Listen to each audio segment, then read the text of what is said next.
यसरी तयार भयो माधव घिमिरेको मृत्यु गीत।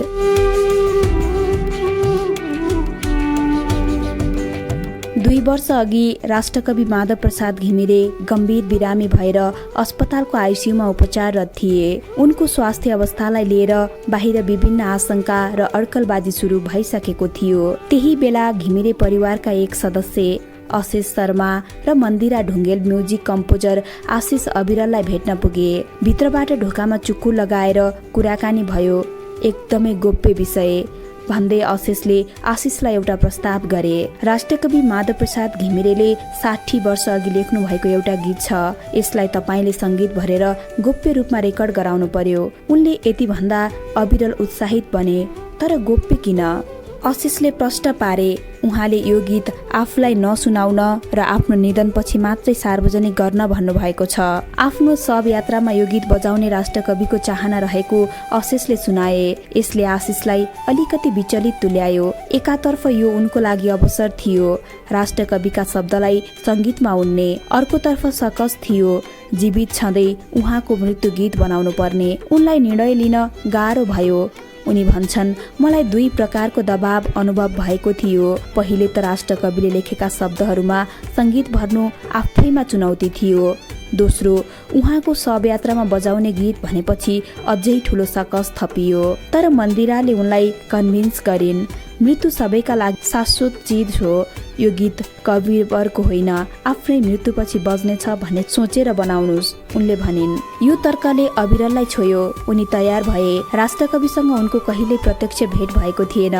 तर घिमिरेको काव्यिक प्रतिभाका एक पारखी आशिष पनि थिए। आफूले आदर्श ठानेको मूर्धन्य स्रष्टाका शब्दमा संगीत भन्ने अवसरलाई उनले खेर फालेनन्। गीत गाउने भइसकेपछि उनी शब्दहरूमा घोरिए। राष्ट्रकविका प्रत्येक शब्दहरू शक्तिशाली र भावपूर्ण थिए। ती शब्दहरूको भावार्थ नबुझी उनले संगीतमा न्याय गर्न सक्दैनथे। गीतका शब्दहरूभित्र पस्न निकै समय लागेको उनी बताउँछन्।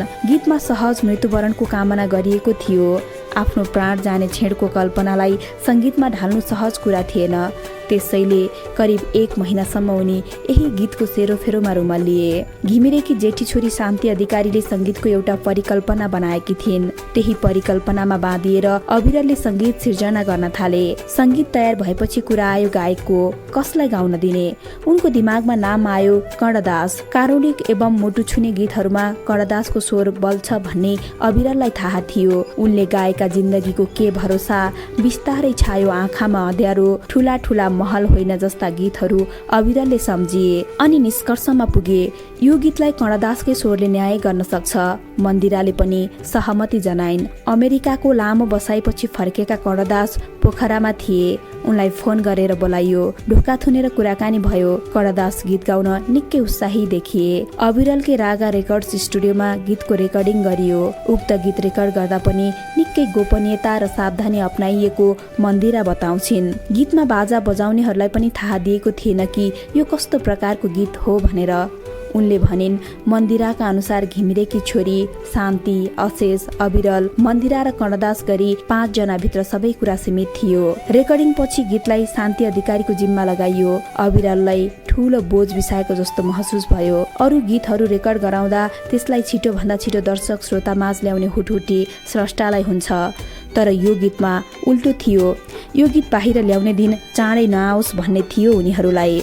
यो गीत कसले संगीत भर्यो, कसले गायो भन्ने विषयमा राष्ट्रकविलाई जानकारी भयो त? मन्दिरा भन्छिन्, यो कुरा शान्तिजीलाई मात्रै थाहा छ। उहाँले भन्नुभएको भए थाहा भयो, नत्र भएन।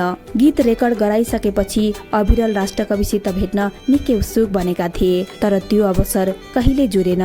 तर गीतको भेद खुल्न सक्छ भनेर अविरलले धेरै प्रयास पनि गरेनन्। यो गीत उनीसम्म कसरी र किन आइपुग्यो भन्ने प्रश्नमा उनी भन्छन्, मलाई लाग्छ कि यो गीत अरू ख्यातिप्राप्त संगीतकारसम्म पुगेको थियो। सायद उहाँहरूले बनाएको धुन चित्त नबुझेर मसम्म आएको हुनुपर्छ। आफूले चुनौती मोलेर बनाएको गीतमा उनी स्वयं कति सन्तुष्ट छन्। आशिष भन्छन्, कुनै पनि गीत गर्दा म आफू सन्तुष्ट नभएसम्म त्यसमा करेक्सन गरिरहन्छु। धेरै किसिमका धुनहरू खेलाउँछु। यो गीतमा त झन बढी मेहनत गरेको थिएँ।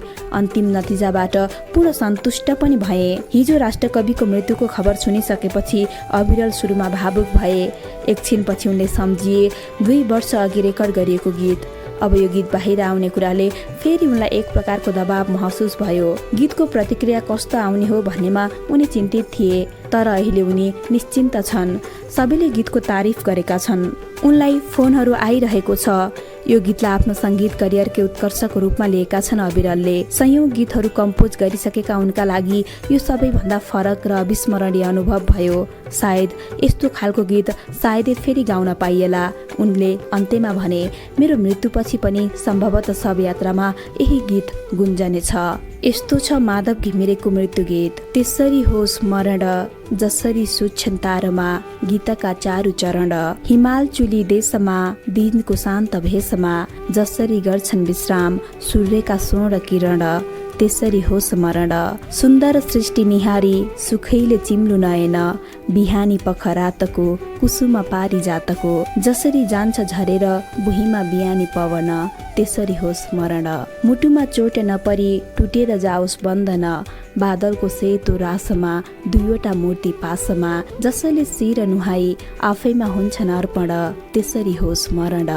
अमरापुरी सभामा आफैलाई गरौँ वरण, त्यसरी होस् मरण।